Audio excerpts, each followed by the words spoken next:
may otoridad ang salita ni Jesus. Pag-aralan po natin ito ng mga pangunahing talata na atin pong tatalakayin. Magmumula sa Marcos chapter 1, verse 21 hanggang verse 28. Ang mga salin ng Biblia na atin pong gagamitin, ang Bagong ang Biblia at New King James Version. Ang pag-aaral po natin ngayon ay magtuturo sa atin ng kaisipan at matibay na ideya patungkol sa ating Panginoong Hesukristo na siya ang may natatanging otoridad bilang anak ng Diyos at ang salita ni Jesus ay may kapangyarihang magturo at magpalaya sa atin at maghari sa lahat ng aspeto ng ating pamumuhay. At dahil si Jesus ang malinaw na may ganap na otoridad ayon sa Biblia, nararapat po lamang na atin siyang pakinggan, na maniwala tayo sa kanyang mga katuruan at sumunod tayo sa kanyang mga halimbawa. Kahit minsan po pakiramdam natin, sobrang alam na natin at pamilyar na tayo sa daloy ng lesson. Ganon pa man po, kailangan makinig tayo, kailangan mag-aral tayo. Kailangan po na laging manariwa sa atin ang mga aral mula sa Biblia. Ganito natin nais pasimulan ang ating pag-aaral. Yung po bang maitanim at maipaalala sa atin na si Jesus ang karapat-dapat na maging pinakamataas na otoridad sa ating buhay. Bakit po? Bakit nais natin ganyan na pasimulan ang mga paalala para sa atin? Kasi po sa panahon natin ngayon, napakaraming katuruan at maraming kaalaman ang umaagaw sa ating atensyon at hinihikaya tayong sundin at ipamuhay ang mga katuruan at kaalaman na yan.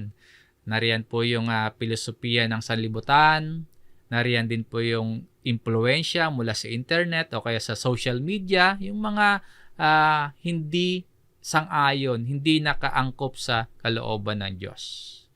Maging yung mga nagpapakilalang eksperto sa mga payo kung paano dapat mamuhay ang isang tao. At nariyan din po yung mga payo ng ating mga kaibigan, nandyan din po yung boses o kaya katuruan na nagmumula sa ating sariling damdamin o kaya sariling kagustuhan. So maraming kaalaman, maraming mga impluensya. Kaya maging maingat po. Laging maging mapanuri. Bilang mga Kristiyano, sino nga ba yung dapat nating pakinggan? Bilang mga mananampalataya, sino nga ba yung dapat nating pinapakinggan? Sino yung merong tunay na otoridad na dapat nating sundin? Ang sagot po sa mga tanong na yan, dapat hindi lang natin alam, dapat hindi lang po natin malinaw na naunawaan, kundi talagang ipinapamuhay natin. Sa mga nakaraang pag-aaral natin sa unang kabanata ng Ebanghelyo ayon kay Marcos, chapter 1, dito sa Gospel according to Mark, na ituro sa atin na ipinakilala si Jesus ni Juan Bautista bilang ang Mesyas, na binautismuhan si Jesus sa ilog ng Jordan, na tinukso siya sa ilang, at ipinangaral ng Panginoong Jesus ang mensahe ng pagsisisi at pananampalataya sa Ebanghelyo. At bago nga po ang talatang ito sa verse 21, na talakay din natin na sa mga naunang talata ay tinawag ni Jesus ang kanyang mga unang alagad. Ngayon po, sa bahagi ng sulat na ito, makikita naman natin na si Jesus ay nangangaral sa isang sinagoga sa Capernaum. So ito yung setting, no? Ito yung tagpo matapos tawagin ni Jesus ang kanyang mga unang alagad. Ito yung kasunod na nangyari. Sa verse 21, nagpunta sila sa Capernaum. Nang araw ng Sabat, kaagad siyang pumasok sa sinagoga at nagturo. Ang sinagoga po, yan yung sentro ng pagsamba at pagtuturo ng kasulatan.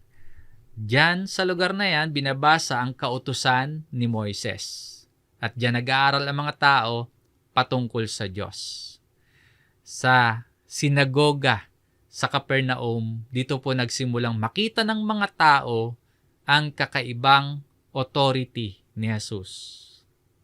Dito po sa Gospel according to Mark, sa pag-aaralan nating chapter 1 verse 21 hanggang verse 28, sa isang maikling tagpong ito, inihayag ni Marcos ang isa sa mga unang pagpapakita ng otoridad ni Jesus sa kanyang pampublikong ministeryo.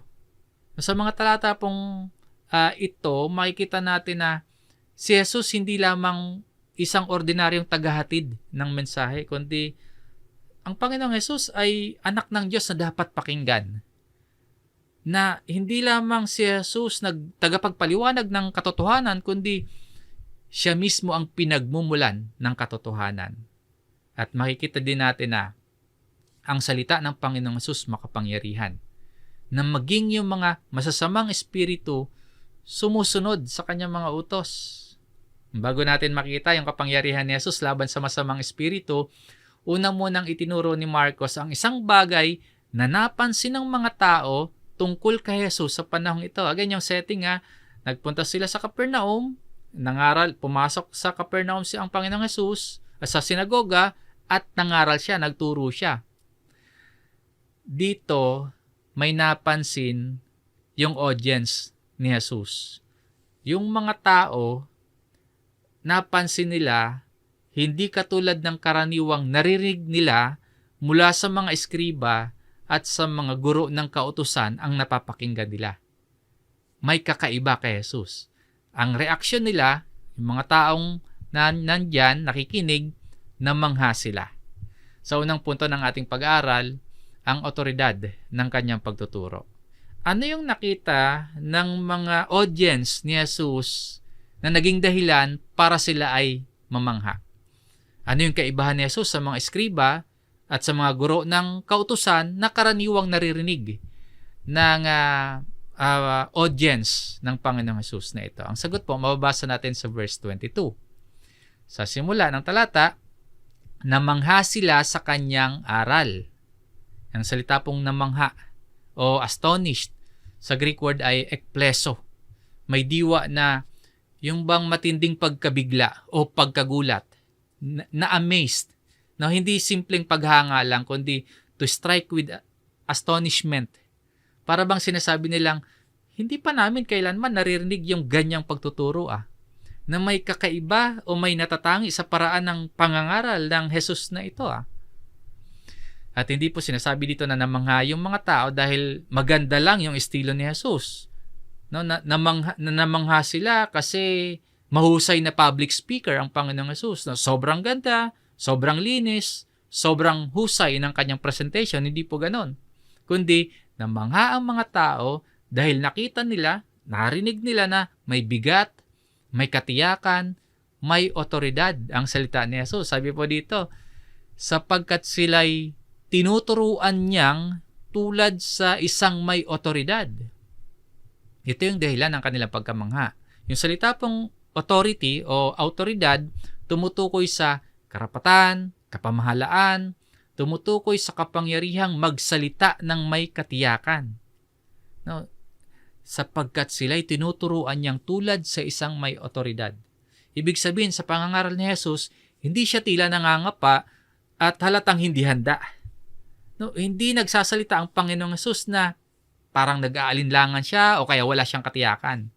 Na hindi siya nanghuhula ng mga sasabihin niya at hindi lang din siya nag-aalok ng isang kaisipan o kaya isa pang opinyon, kundi nagsasalita si Jesus sa paraang siya ang pinagmumulan ng katotohanan. And they were astonished at his teaching, for he taught them as one having authority. At hindi po minsan ang pangyayari ang reaksyong ganito, yung namangha, yung audience ni Kristo. Paulit-ulit itong mapapansin ng mga tagapakinig ni Jesus sa kanyang mga pangangaral. No? Mapapansin ng mga tao na may otoridad ang salita ni Jesus. Ganito po ang nakatala sa sulat ni Mateo sa huling bahagi ng chapter 7. Sa verse 28 at verse 29, at nang matapos na ni Jesus ang mga salitang ito, namangha ang napakaraming tao sa kanyang aral, sapagkat nagturo siya sa kanila na tulad sa may otoridad at hindi gaya ng kanilang mga eskriba.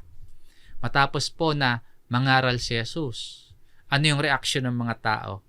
The people were astonished at his teaching. Now, for he taught them as one having authority, hindi gaya ng kanilang mga eskriba. Kaparehong reaksyon ng mga tao dito sa Mateo at sa ebanghelyo ayon kay Marcos na napansin ng mga audience niya na may otoridad ang salita ni Jesus. Balikan po natin yung ating main verse. Sapagkat sila'y tinuturuan niyang tulad sa isang may otoridad at hindi gaya ng mga eskriba. Namangha sila sa kanyang aral at hindi gaya ng mga eskriba. Sino ba itong mga eskriba? Ang mga eskriba, ito ang mga eksperto sa kautusan, mga tagapagturo ng kasulatan.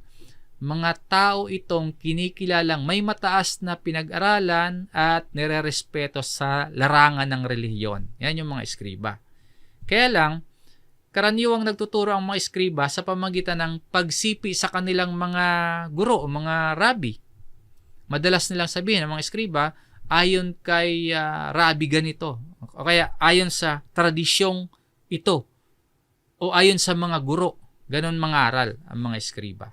Pero si Jesus iba. Hindi siya umaasa sa otoridad ng iba. Hindi siya humihiram o sumasandal sa kredibilidad ng sinuman o kaya kung kani-kanino lang. Kaya kapag nagsasalita ang Panginoong Hesus, ganito natin ito mapapansin. Karaniwang sinasabi niya, katotohanang sinasabi ko sa inyo. Ganon ang pangangaral, ang pagsasalita ng Panginoong Hesus. Hindi katulad sa mga eskriba, ayon sa mga guro, ayon sa mga rabi, ayon sa tradisyon. Pero ang Panginoong Hesus, katotohanang sinasabi ko sa inyo. Nagpapakita ng authority.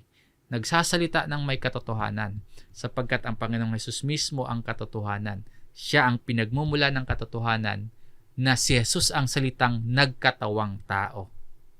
Dito nakaugat yung authority ni Jesus. Hindi siya isang propeta lamang. Hindi siya isang guro lamang. Hindi siya isang tagapagturo lamang ng relihiyon, kundi si Jesus ay anak ng Diyos na nagkatawang tao. Kaya kapag nagsalita si Jesus, hindi lamang opinyon ng tao ang ating naririnig, kundi naririnig natin ang tinig ng Mesyas, ang tinig ng Hari na may karapatang mamahala sa ating buhay. Ano yung reaksyon ng mga tao sa aral ng Panginoong Hesus? Namangha sila sa kanyang aral sapagkat sila'y tinuturuan niyang tulad sa isang may otoridad at hindi gaya ng mga eskriba. Mga kapatid, mahalaga yung katuroang ipinapahayag din sa atin dito. Dahil marami nga po yung maaring maka-impluwensya at maaring humubog sa ating mga pag-iisip, katulad nga ng mga filosofiya ng mundo, mga trending na kultura, maging mga opinion sa internet, o kaya mga ideolohiya at paniniwala mula sa sanlibutan na salungat sa salita ng Diyos.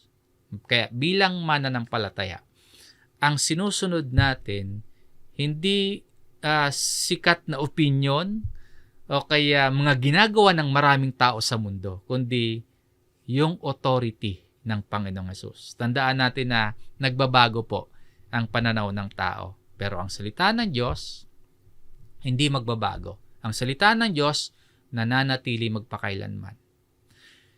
Hindi po tayo tinawag para maiayon sa masamang takbo ng sanlibutan, kundi tinawag tayo para magpasakop tayo sa otoridad ni Kristo. So, kung susuriin natin ang ating buhay ngayon, sino ba talaga yung may pinakamalaking impluwensya sa ating mga desisyon? Ang salita ba ni Kristo o ang opinyon ng mundo? Yung mga karaniwang ginagawa ng marami o nakasanayan ng marami o katuruan ni Kristo. Sapagkat kung si Jesus ang ating Panginoon, ang kanyang salita ang dapat may huling salita.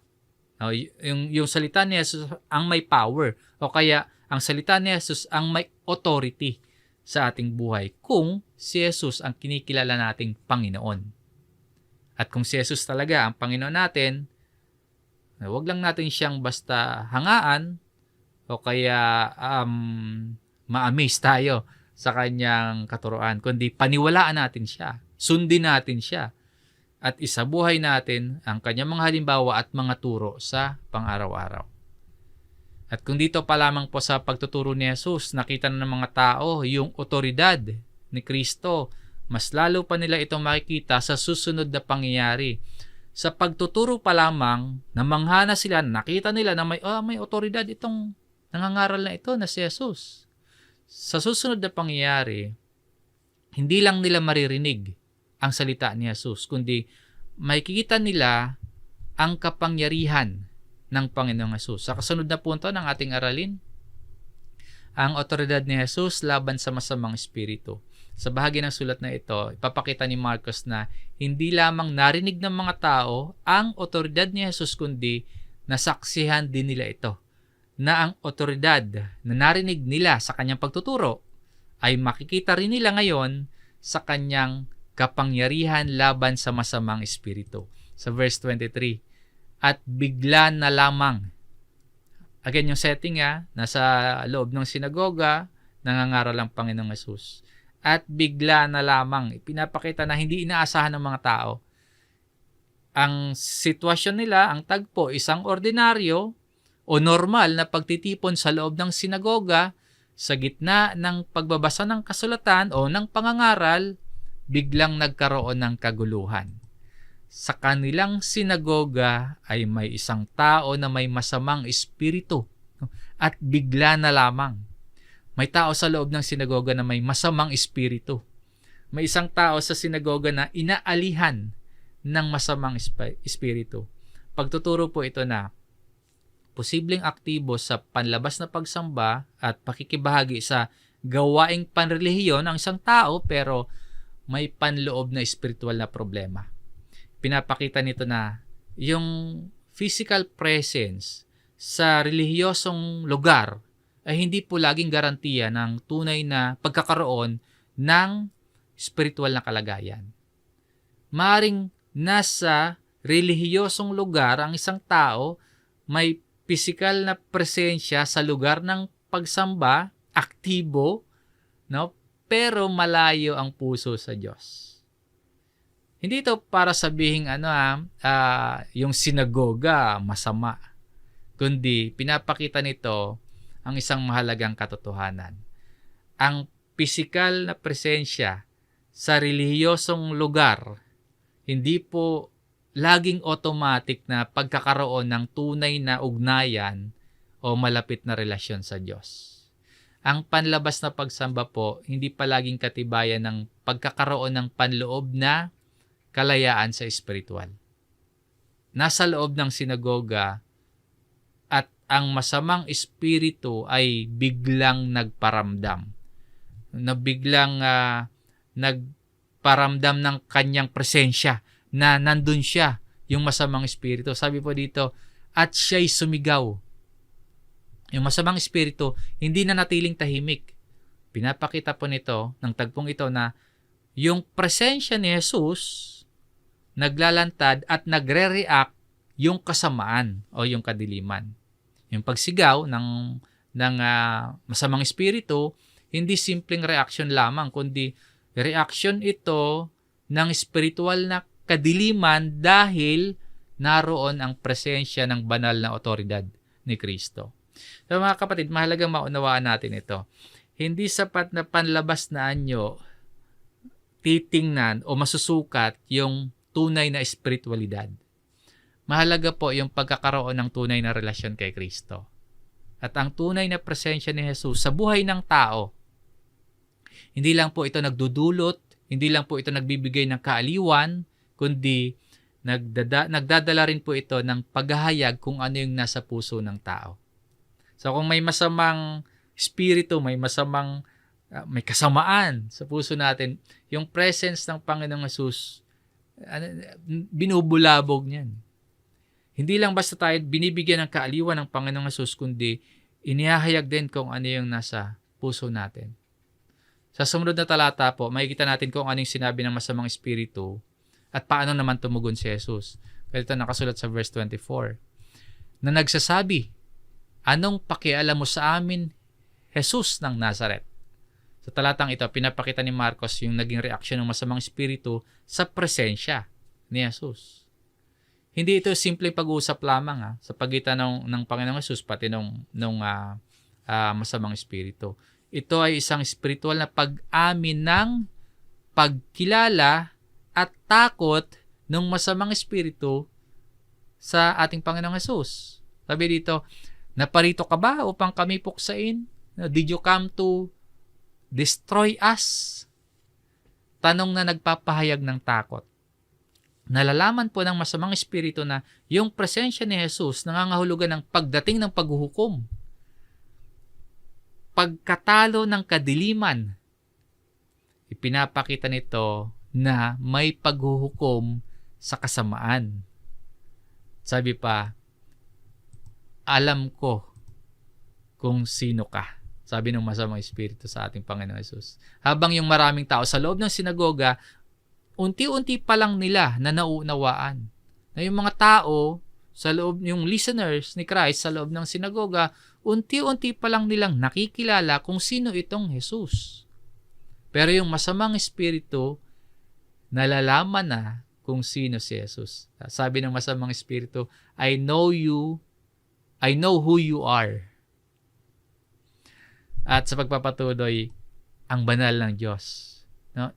Ipinapakita nito na yung masamang espiritu hindi bulag sa pagkakakilanlan niya kay Kristo. Alam niya kung sino si Jesus. Alam niya yung kabanalan ni Kristo. Alam ng masamang espiritu yung natatanging otoridad ni Jesus. Malalim pa nga yung kanyang pagkakakilala kay Jesus eh. Sabi dito, the Holy One of God. I know who you are, the Holy One of God. Kinikilala niya ang kabanalan at kinikilala niya ang misyon ni Kristo bilang isinugo ng Ama. The Holy One of God. Tama yung pagkakakilala ng masamang espiritu, kaya lang wala siyang pagpapasakop, wala siyang pananampalataya kay Jesus. So mga kapatid, hindi sapat na alam natin, narinig natin, at kilala natin kung sino si Jesus. Mahalaga yon, pero hindi sapat yon. Ang mahalaga ay kung nagpapasakop ba tayo kay Jesus.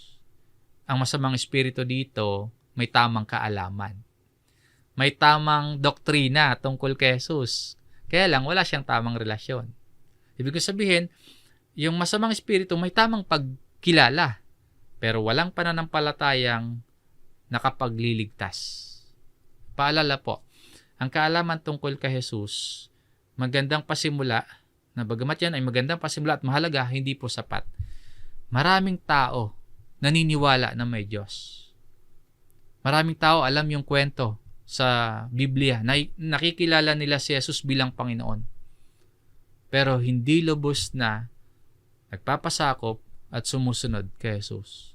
Ang tunay po na pananampalataya, higit sa kaalaman kay Jesus, kundi pagsuko ng buhay kay Kristo. Sa tagpong ito, sa kabila ng pagkilala ng masamang espiritu, makikita natin na hindi nakipag-usap si Jesus ng matagal. Hindi siya nakipagtalo. Isang simpleng utos ang binitawan ni Jesus at dito makikita natin yung ganap na otoridad ng kanyang salita. Sa verse 25, sinaway siya ni Jesus na nagsasabi, no, rebuke. Nagpapakita ng direktang pagtutuwid, no?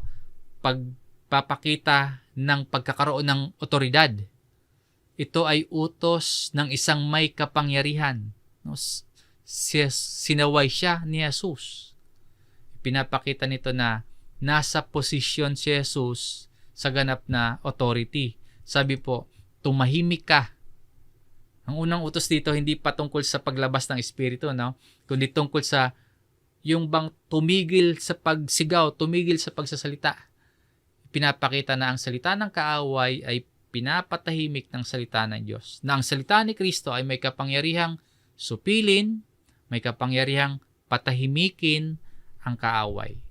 Sa isang salita lamang, pinigilan ni Jesus yung anumang pagtatangka ng masamang espiritu na magdulot ng kaguluhan.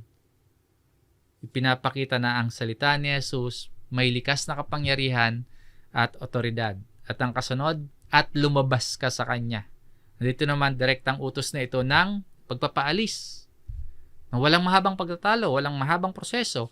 Isang utos at ang masamang espiritu sumunod. Sa utos dito ni Jesus, wala namang pagpipilian yung masamang espiritu, kundi sumunod siya. Pagtuturo din ito sa atin na yung ating pagtitiwala dapat na kay Jesus. Na ang Panginoong Jesus ay may salitang may ganap na otoridad sa lahat. At sa sumunod na talata sa verse 26, makikita natin yung agarang resulta ng utos ni Jesus. Diba? Tumahimik ka at lumabas ka sa Kanya. Yan yung utos. Ano yung agarang resulta? Walang kakayahang tumanggi ang masamang espiritu, kundi kailangang sumunod siya sa salita at utos ni Jesus. Verse 26, nang kanyang mapangisay siya. Yung salitang mapangisay o convulse, nagpapakita ng isang marahas na pag-alis, mapangisay. Hindi kusang loob na pag-alis ng masamang espiritu. Isang imahe ng pagkatalo at sapilitang pagsuko ng masamang espiritu. Kaya nangingisay. Pagpapakita na mababa yung kalagayan na sumusuko sa mataas na otoridad. Pagpapaalala po na ang kadiliman o ang kasamaan maaring mag-ingay, pero hindi maaring magtagumpay. Sabi pa dito, ang masamang espiritu ay sumigaw ng malakas na tinig. Yung sigaw ng masamang espiritu, hindi po ito tanda ng kanyang celebration, na nagtagumpay siya, kundi tanda ito ng pagkatalo at kawalan niya ng kapangyarihan. Pinapakita nito na kahit yung pag-alis ng masamang espiritu, na hindi tahimik o hindi maayos, na kahit may ingay, na may kaguluhan, marahas na paglabas, yung resulta hindi po nabago. Lumabas yung masamang espiritu na pilitang sumunod, natalo sa otoridad ni Kristo. Sabi dito, at lumabas sa tao. Ang pagtugon ng masamang espiritu, walang delay, walang mahabang proseso, wala nang excuse, kundi sumunod siya agad. Pinapakita nito na ang salita ni Jesus may likas na kapangyarihan over dito sa unclean spirit. Sa utos ni Jesus, sumunod ang masamang espiritu. Bakit po? Kasi nga, nakikilala niya kung sino si Jesus. Nalalaman niya na ang lahat ng kapangyarihan ay nasa ilalim ng otoridad ni Jesus. Kaya dito po sa Ebanghelyo ni Marcos, makikita natin na si Kristo ang Hari, si Kristo ang Panginoon, at si Kristo ang mananagumpay. Sa ating buhay po ngayon, maaaring nakakaranas tayo ng fear, ng pag-alala, na nakakaramdam tayo ng takot. May mga laban tayong at kalaban tayong kinakaharap na tingin natin, pakaramdam natin, malakas. Mga tukso, mga espiritual na pakikipaglaban, malakas yung kalaban. Ang ipinapaalala sa atin ng pag-aaral natin ngayon, ang ating pag-asa, hindi natin dapat iasa sa ating sariling lakas. Hindi rin sa kung gaano kalakas yung ating kalaban. Ang titingnan natin, ang huhugutan natin ng pag-asa ay kung gaano kalakas ang ating Panginoon. Ang ating pag-asa ay nasa kapangyarihan at otoridad ni Kristo. Matapos po makita ng mga tao ang kapangyarihan ni Jesus sa pamamagitan ng pagtuturo at sa pamamagitan ng kanyang kapangyarihan laban sa masamang espiritu, yung mga taong nakasaksi sa pangyayaring ito, nagkaroon ng hindi may iwasang reaksyon. Ibig sabihin po, kapag yung salita ni Jesus ay may otoridad, hindi ito maaaring manatiling pribado o kaya walang epekto. Ito ay magdudulot ng reaksyon. Sa kasunod na punto ng ating aralin, number 3, ang reaksyon ng mga nakasaksi. Matapos nilang marinig ang pagtuturo at masaksihan ang kapangyarihan ni Jesus laban sa masamang espiritu. Ngayon, hindi na lamang ang usapin tungkol sa kung ano yung sinabi at ginawa ni Jesus. Ang tanong po ay, paano sila tutugon? Pansinin po na hindi ito reaksyon ng iisang tao lamang, kundi kolektibong reaksyon ito ng lahat ng mga nakasaksi sa otoridad ni Jesus. Sa verse 27, silang lahat ay namangha. So, hindi lang to iisang tao o iilang tao. No? They were all amazed. May matinding pagkamangha. lampas sa kanilang karaniwang karanasan. Kapag nakikinig sila sa kanilang mga guro ng kautusan, sa mga eskriba, lampas sa kanilang inaasahan sa pakikinig ng aral. Yun yung silang lahat ay namangha. At nagtanungan sila sa isa't isa na sinasabi, ano ito? Nakikita nila sa pagtuturo at sa kapangyarihan ng salita ni Kristo laban sa masamang espiritu. Ano ito? Ang kanilang tanong hindi simpleng curiosity lamang. Ito ay reaksyon ng mga taong hindi nila maipaliwanag yung kanilang nasaksihan. At bigyang pansin po natin ito. Hindi nila sinabing bagong relihiyon o bagong ideolohiya. Ano ito? Hindi nila sinasabing bagong relihiyon. Ang sabi nila, isang bagong aral, may kapangyarihan siyang mag-utos maging sa masamang espiritu. Hindi ang salitang bago o new yung mahalaga dito, kundi yung kapangyarihan na kasama. Bagong aral, may kapangyarihan. Nakita nila may kapangyarihan si Jesus. Nakita nila may otoridad si Jesus na mag-utos maging sa masamang espiritu. Pinapakita nito na ang salita ni Jesus, hindi lang siya basta opinion, hindi lang siya basta suggestion, kundi salita talagang may kapangyarihan at salita talagang may authority. Na kahit yung mga spiritual na puwersa, yung masasamang espiritu na maaaring katakutan nating mga tao, ay nakapailalim sa otoridad ni Kristo. Sumusunod kay Kristo. Sabi dito, at siya'y kanilang sinusunod. Yung otoridad ni Jesus, hindi kini-question ng spiritual na mundo.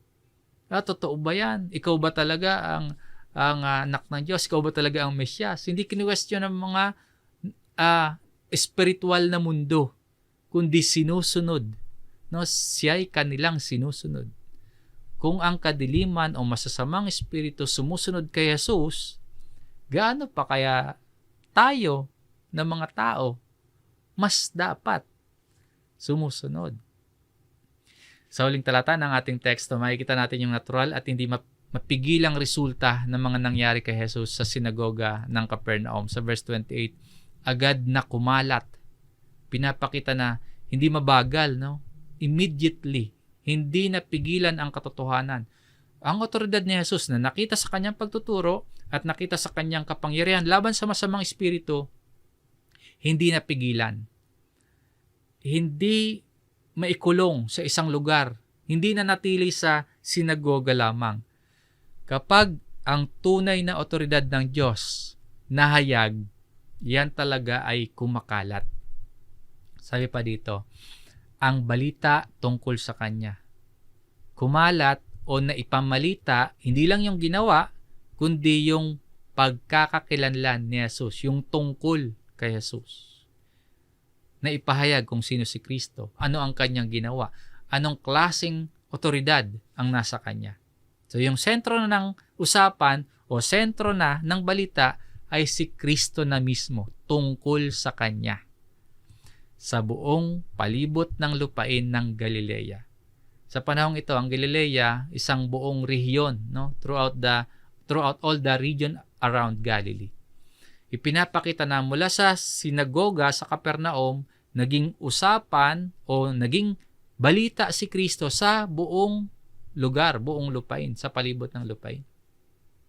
Yung otoridad ni Jesus, narinig at nakita at kumalat sa maraming lupain. Sa ating buhay ngayon, kumakalat ba sa palibot natin ang balita tungkol kay Jesus? Nakikita ba si Jesus ng ibang tao sa uri ng ating pamumuhay? Naririnig ba sa atin ang mabuting balita, ang tungkol kay Kristo? Na ipapahayag ba natin siya sa palibot natin? Kung naniniwala tayo sa otoridad ni Jesus, kung naniniwala tayo sa kapangyarihan ni Jesus sa ating buhay, kumakalat ba ang Kanyang pangalan sa pamamagitan ng ating patotoo at ng ating pamumuhay? Kapag si Jesus ang tunay na may otoridad, hindi siya maaaring i-ignore. Siya po ay kailangang kilalanin. Siya po ay kailangang pakinggan at ipahayag. Mga kapatid, sa ating pag-aaral ng Marcos 1 verse 21 hanggang verse 28, natutunan natin na ang salita ni Jesus hindi lamang nagtuturo ng katotohanan, kundi ito ay may otoridad na dapat maghari sa buhay natin. Na hindi lamang siya mahusay na mangangaral, hindi lamang siya mahusay na guro, kundi may ganap na otoridad ang salita ni Jesus sa ating buhay.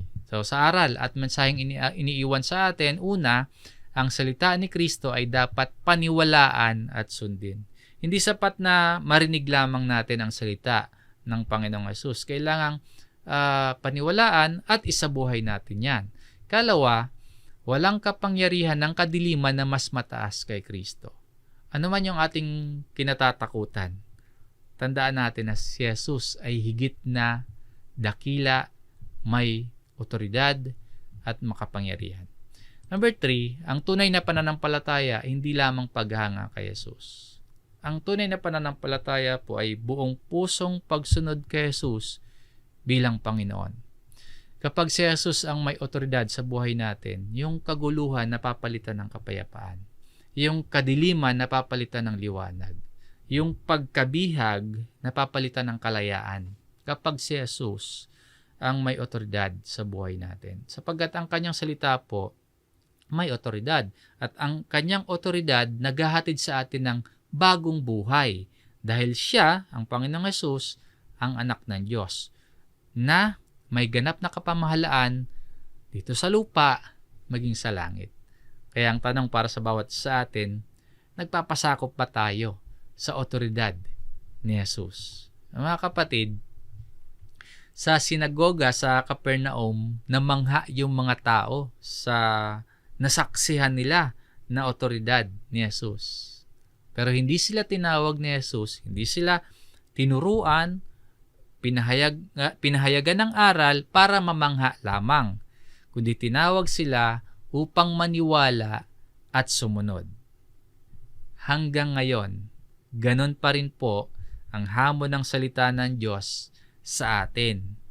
Hindi sapat na kilala natin si Jesus, hindi sapat na humanga lang din tayo sa kanyang mga himala at katuruan. Ang mahalagang tanong po ay, si Jesus ba ang tunay na Panginoon na nasusunod sa ating buhay? Ang salita ba ni Jesus ang ating pinapakinggan at pinaniniwalaan?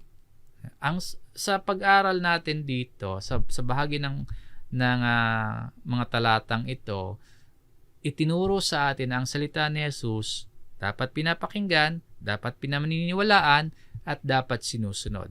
At kapag tayo ay nagpapasakop sa otoridad ni Kristo, makikita natin na yung hari na may kapangyarihan sa kasalanan, yung hari na may kapangyarihan sa kadiliman, at sa lahat ng espiritual na puwersa, ay siya rin pong hari na may kapangyarihang magligtas, may kapangyarihang magbago at mamahala sa ating buhay. Kaya wag lamang po nating hangaan si Kristo, kundi kilalanin natin siya, pagkatiwalaan natin siya, at sumunod tayo sa Kanya sapagkat tunay na may otoridad ang salita ni Jesus. Hanggang dito po ang ating pag-aaral. Nawa ay meron tayong natutunan at mas nahikaya tayo nitong manampalataya, sumunod at maglingkod. Maraming salamat sa inyong pakikinig. Pagpalain po kayo ng Panginoon. Tayo po ay muling manalangin.